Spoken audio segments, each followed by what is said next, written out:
Il y a des choses qu'on ne voit pas tout de suite. Mais quand quelqu'un s'en prend à un élu, le temps devient témoin. Et la justice divine, elle, agit sans bruit, mais sans faute. Tu veux savoir ce qui se passe vraiment ? Ceux qui ont tenté de manipuler un élu, de le briser, finissent par tomber lentement, et souvent sans comprendre pourquoi. Ils perdent leur énergie vitale. Leur santé décline sans raison apparente.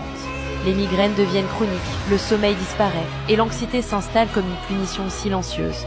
Leurs projets n'aboutissent plus. Les relations autour d'eux se détériorent. Ils attirent à leur tour des manipulateurs, des trahisons, des humiliations, car ce qu'ils ont semé revient amplifié.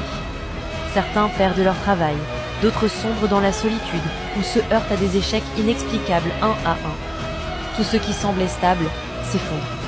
Et pendant ce temps, l'élu se reconstruit dans l'ombre. Il guérit, il renaît, il s'élève. Ceux qui ont voulu le faire taire finissent par être entourés de silence. Ceux qui ont voulu salir son nom voient leur propre réputation s'effriter. C'est comme si l'univers, Dieu ou l'ordre sacré des choses remettait tout à sa juste place, sans qu'il ait besoin d'agir. Car un élu n'est jamais seul, et personne ne s'en prend à lui impunément.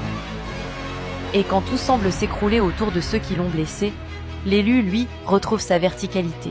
Il ne se venge pas, il n'insulte pas, il n'expose pas, il observe.